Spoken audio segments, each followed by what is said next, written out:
She quietly entered the lecture hall, an ordinary woman in a grey cardigan. When the prestigious professor challenged her to solve an impossible equation, condescending chuckles echoed in the room.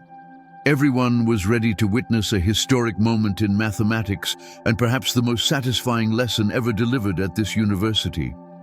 The lecture hall at Texas State University buzzed with anticipation as Professor Richard Harrington approached the podium.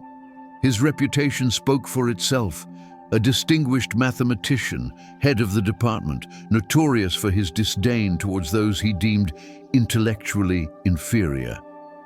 Sarah Mitchell slipped into a seat at the back, smoothing the grey cardigan over her white blouse. At 37, she clearly stood out among the graduate students, but blending in was never her goal. She was there to learn. Today's symposium will focus on the Riemann hypothesis and its implications for quantum computing, Harrington announced, his voice instantly commanding silence. His grey beard and sharp blue suit amplified his authority as his eyes scanned the audience, pausing briefly on Sarah. His lips curled in a subtle grimace of disapproval. She had seen that look before. A quick glance, an instant dismissal. The same look she had received 3 years earlier when she applied for a janitorial position at this university. The symposium began with presentations from graduate students. Sarah took careful notes, her eyes lighting up as theoretical constructs were debated. When it was time for questions, she kept her hand down. Experience had taught her that people like her were not expected to speak in such rooms. During the break, Sarah overheard 2 students whispering, "Who's that?" "The janitor taking notes?" One of them snickered. "Probably just here for some continuing education credits," the other replied. "Harrington hates it when non-mathematicians crash these events." Sarah gripped her notebook tighter but kept a composed expression. They didn't know that mathematics had been her constant companion since childhood, that she had taught herself advanced analysis between overnight shifts, raising her daughter alone. They couldn't see how formulas danced in her mind whenever she closed her eyes. The symposium continued. Professor Harrington presented his controversial solution to an unresolved mathematical problem. His explanation was elegant, but contained a subtle flaw that Sarah spotted immediately. She had spent countless sleepless nights studying that equation. "Any questions?" Harrington asked, his voice full of confidence, expecting only trivial inquiries. The room remained silent. Then, almost against her will, Sarah raised her hand. The moment her hand went up, she regretted it. All heads turned toward her. Harrington's eyebrows lifted in surprise. "Yes, ma'am," he said with pronounced condescension. "I wanted to ask about the variable transformation in the 4th step," Sarah said, her voice quieter than she wished. "Doesn't that create inconsistencies when applying the boundary conditions?" The room fell silent. A few students exchanged glances. Harrington's face stiffened. "Your name?" "Sarah Mitchell." "Which department are you with?" Sarah hesitated. "I work in facilities management." A murmur swept through the room. Harrington's expression shifted from surprise to mockery. "Facilities management," he repeated, drawing out the words. "How interesting. And you believe you found an error in my work?" Sarah's cheeks flushed. "Not exactly an error, more like a possible complication that might—" Harrington interrupted. "Instead of questioning established mathematical principles, perhaps you should focus on more accessible tasks." A few students laughed. Sarah felt the heat of shame rising to her face, wishing she could disappear. She regretted raising her hand at all, but neither she nor anyone else in the room could foresee that this moment of humiliation would become the catalyst for an extraordinary discovery. Professor Harrington wasn't going to stop. Having found an easy target, he decided to turn Sarah into a public spectacle. "Since our guest from facilities feels so confident in her knowledge," he said while adjusting his tie deliberately, "perhaps she would demonstrate her expertise." He gestured toward the board. "Come up, Miss Mitchell." Sarah froze. Everything inside her screamed to decline and leave, but something deeper, pride perhaps, or simple exhaustion from years of being underestimated, pushed her forward. The walk to the podium felt endless. Each of her steps echoed on the wooden floor, accompanied by a whispering audience. She took the chalk from Harrington's outstretched hand, avoiding his gaze. "Let's make it simple," he announced loudly, emphasizing the word simple with thinly veiled mockery. He turned to the board and wrote a complicated differential equation. Sarah recognized it immediately, a problem from advanced multivariable analysis. Complex, yes, but not impossible for someone who had truly studied mathematics. The real challenge wasn't the equation itself, but the public humiliation that came with it. "Take your time," Harrington added with theatrical generosity. "We are all eager to learn from you." The laughter in the room grew louder. Sarah's hand trembled slightly as she stared at the board. Behind her, someone whispered, "This is painful to watch." Dr. Elizabeth Chen, a visiting professor from MIT sitting in the front row, frowned as she observed Harrington's display, but remained silent, watching Sarah with growing curiosity. Sarah took a deep breath.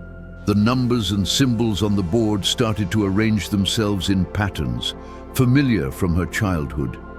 She had no formal education beyond community college, but mathematics had been her refuge during long nights, after her husband had left, after her daughter fell asleep, between scrubbing toilets and mopping floors. She picked up the chalk and made her first mark. "Perhaps you should simplify," Harrington began, but stopped when he saw how confidently Sarah was writing. The room fell into complete silence as she methodically worked through the problem.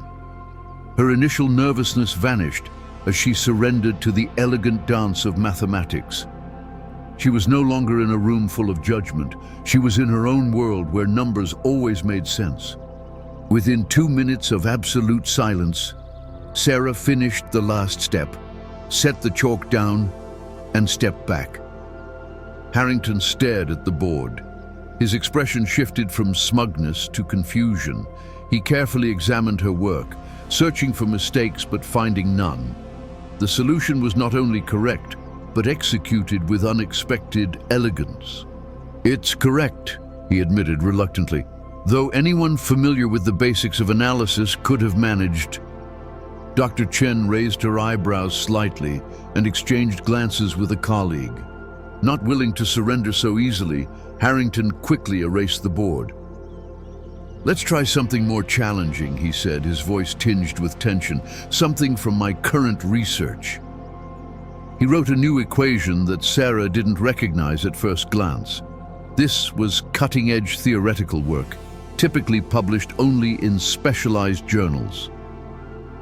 "This problem relates to quantum computing and encryption," Harrington explained to the room, though his eyes remained fixed on Sarah.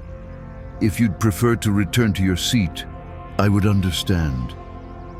The challenge hung in the air like a thrown gauntlet.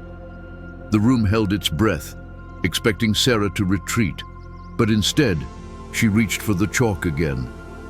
Sarah carefully studied the new equation. Her confidence wavered. This was something else, complicated, abstract, filled with symbols not covered in her self-study books. For a moment, doubt crept in. Maybe she had indeed gone too far. Maybe Harrington was right about her place. The silence grew heavier. Students leaned forward, some with pity, others with poorly hidden amusement.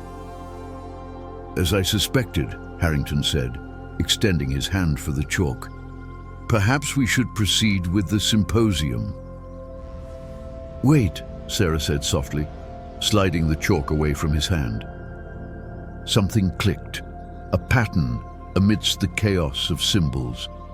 She recalled an article she had read just a month earlier while eating lunch, hunched over a library computer. It discussed a new approach to quantum encryption. She began to write, slowly at first, then with growing confidence. The tension in the room shifted to confusion as students exchanged looks. Even Harrington's expression faltered as he watched Sarah tackle the problem with unexpected mastery. Dr. Chen leaned forward, her eyes wide. Sarah wasn't just solving the problem, she was approaching it from a completely different angle, displaying astonishing intuition. Midway through her solution, Sarah paused, frowning. An obstacle had arisen. The equation seemed to hit a dead end. Harrington's lips curled into a satisfied smile. "A valiant attempt," he said, once again reaching for the chalk. Sarah didn't yield.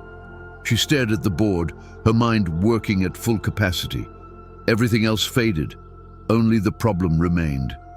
And then, like a key turning in a lock, she saw the solution, a graceful transformation that simplified the entire equation. She resumed writing, now fully confident. The squeak of chalk was the only sound in the hall as she applied the transformation. Audible gasps came from the front row of senior faculty. Dr. Chen whispered something to her colleague, who nodded vigorously. Harrington's face turned pale. He no longer looked at Sarah with disdain, but with growing unease. What she was doing shouldn't have been possible, especially for someone without formal training. "This is an unconventional approach," he said sharply. Sarah didn't respond. She couldn't. She was completely immersed in the flow of mathematics, a state she had known her whole life while working with numbers. She wasn't simply solving Harrington's problem. She was improving it, finding simplifications he himself had overlooked. As Sarah moved closer to completing the solution, the atmosphere in the room shifted dramatically. The students who had previously laughed now sat silently, their faces filled with confusion and respect. The professors in the front row were whispering urgently among themselves. Harrington himself seemed torn between preserving his authority and professionally admiring the mathematical brilliance unfolding before him. Sarah was nearly done when Harrington suddenly approached the board, carefully inspecting her work. His finger traced one of the transformations she had applied. "This simplification," he said, his voice tense, straining to keep his composure. "Where did you learn this?" Sarah finally met his eyes. "I didn't learn it. I just saw it." Their gazes locked in a moment of silent confrontation, a distinguished professor and a janitor standing before an equation that unexpectedly connected their worlds. Before Harrington could respond, Dr. Chen stood up. "That's Takahashi's method," she announced loudly, her voice carrying through the hall. "But it was only published last month in the International Journal of Quantum Mathematics." She stared at Sarah intently. "How could you possibly know about it?" The question hung in the air. All eyes turned to Sarah. She looked down at the chalk in her hand, suddenly aware that she stood at a crossroads. For years she had hidden her abilities, convinced no one would believe a single mother working in maintenance could master advanced mathematics. She had been comfortable in the shadows, learning quietly, secretly, with love. But now, in the center of attention, she had to choose: retreat into anonymity or stand in her truth. "I didn't know it was called Takahashi's method," she said, her voice now steady. "I don't have any formal education beyond community college." "Impossible!" Harrington scoffed, though his voice lacked its earlier confidence. "These concepts require years of specialized study." Dr. Chen stepped closer, studying Sarah's work. "And yet it's right here," she said, "executed perfectly." She turned back to Sarah. "How?" Sarah took a deep breath as the weight of every gaze pressed on her. She thought of her daughter, Lily, working double shifts to save for college. the daughter who had seen her mother hide her abilities for years to avoid judgment. "Mathematics has always made sense to me," Sarah said calmly. "When I look at an equation, I see patterns, connections, solutions emerge if I stare long enough." A student in the third row spoke up. "But you work in facilities. Why didn't you?"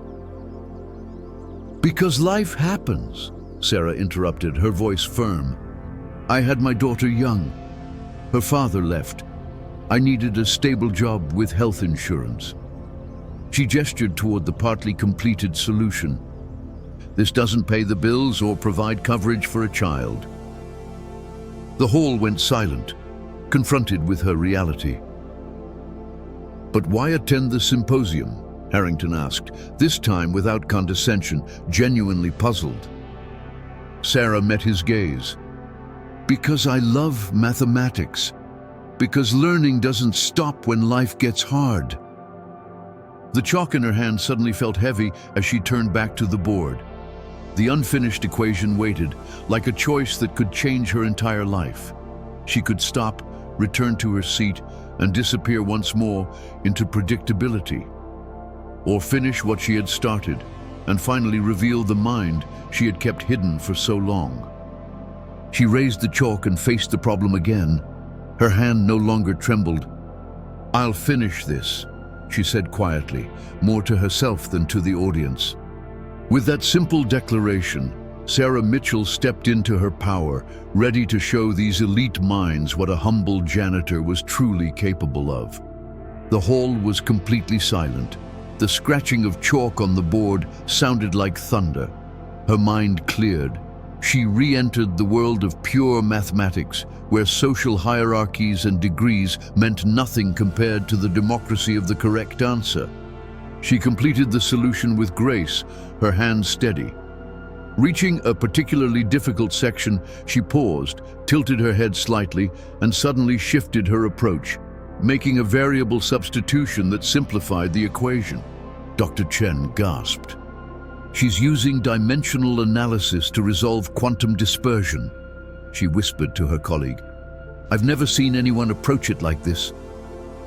Harrington stood still, his expression unreadable as Sarah's solution unfolded. It wasn't simply correct, it was innovative, elegant, a level of thinking that transcended mere calculation. When Sarah boxed the final result neatly and stepped back from the board, no one spoke. The solution gleamed on the board like a revelation. She hadn't just solved Harrington's problem, she had improved it, discovering optimizations found in no publication. The silence was finally broken by Dr. Chen. "This is incredible," she said, approaching the board. "You consolidated 3 terms into one with that transformation." She turned to the audience. "This isn't just correct, it's brilliant." A murmur spread through the room. Students who had previously laughed now stared at Sarah with open admiration. Several professors discreetly photographed the board. Harrington cleared his throat. "While the approach is unconventional, I admit it holds some value." "Value?" Dr. Chen repeated, raising her eyebrows at him. "Richard, this solution could advance our understanding of quantum encryption. This is publishable material." Sarah stood quietly, chalk dust on her fingers, almost detached from the commotion unfolding around her. For her, it wasn't about proving anyone wrong. She had simply solved the problem before her, as best she could. "Ms. Mitchell," Dr. Chen said, turning to her, "have you recorded your other mathematical ideas somewhere?" Sarah hesitated. "I have some notebooks. Just notes I work on at night when I can't sleep." "Notebooks," Harrington echoed, his professional curiosity finally outweighing his pride. "What kind of mathematics have you been working on?" "Various things," Sarah answered, feeling awkward again. "Mostly number theory. Some work on factorization algorithms." Dr. Chen and Harrington exchanged astonished glances. "Prime factorization?" she repeated softly. Prime factorization, one of the cornerstones of cryptography, one of the most challenging fields in applied mathematics. I would very much like to see these notebooks, Dr. Chen said firmly. A student in the front row stood up. This is the most incredible thing I've ever witnessed, he said, beginning to applaud. Others joined in, and soon the entire lecture hall was filled with applause. Sarah's cheeks flushed, not from shame this time, but from unexpected recognition. She hadn't sought applause, nor had she anticipated it. As the applause continued, Sarah noticed a young woman in the back row, a student who had watched the entire demonstration with intense focus. She gave Sarah a small, respectful nod, as if acknowledging that she had witnessed something life-changing. In that moment, Sarah realized this wasn't only about mathematics.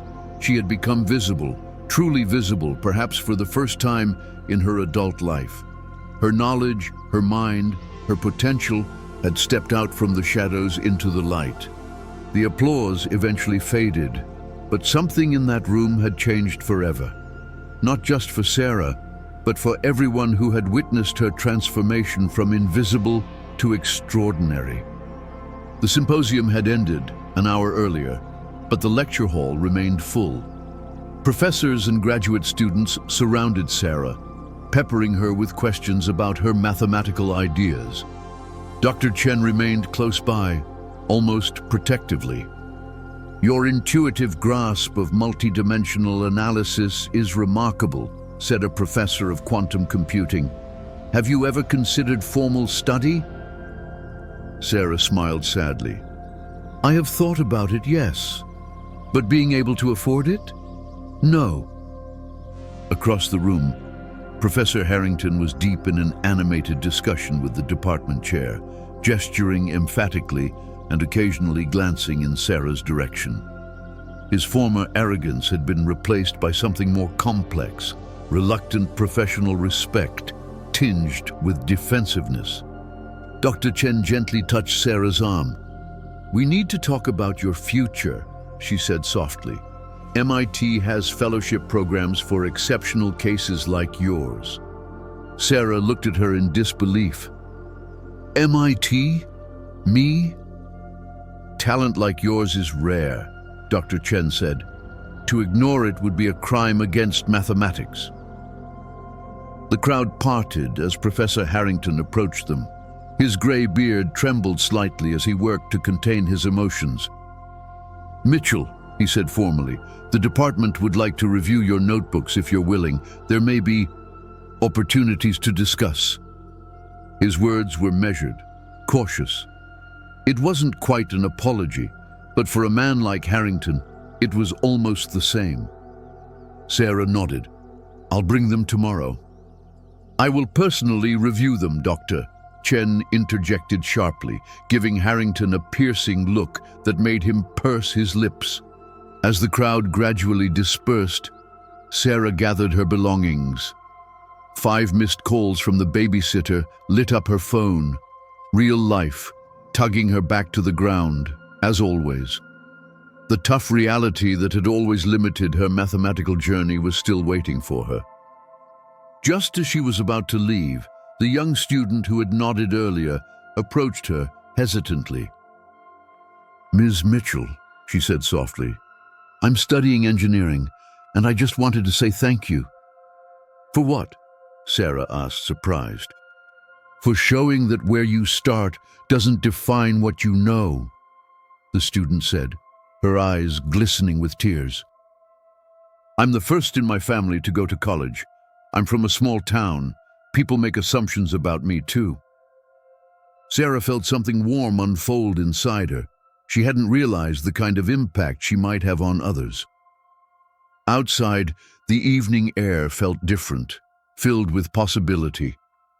Sarah took a deep breath, thinking of the notebooks waiting at home, years of quiet, private mathematical exploration. Tomorrow, some of the nation's leading mathematicians would study those pages. It was terrifying. It was inspiring.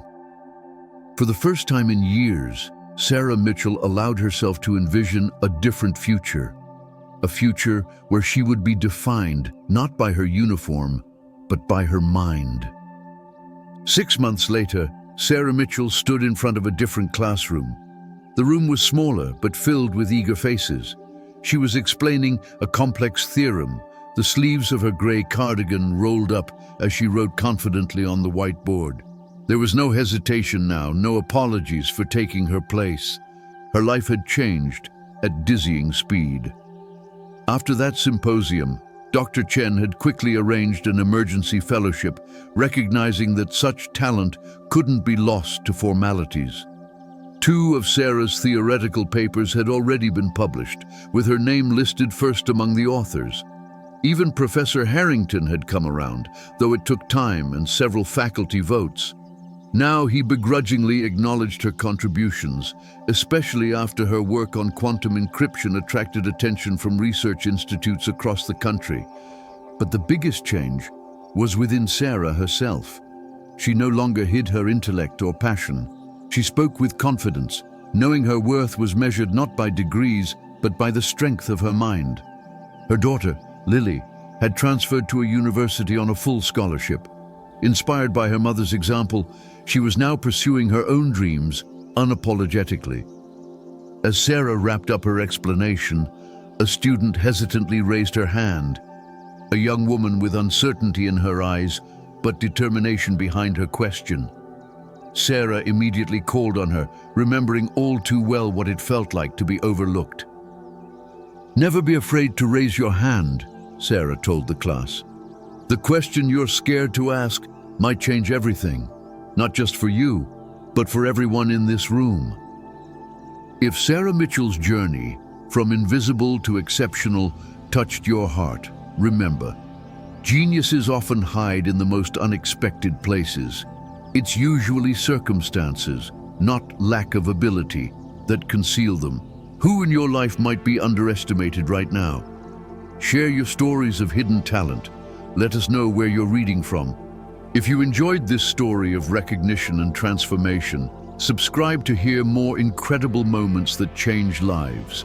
Sometimes the greatest minds aren't in the lecture halls. They're in those who clean them. Like, share, and become part of a community that tells the stories of unsung heroes around the world.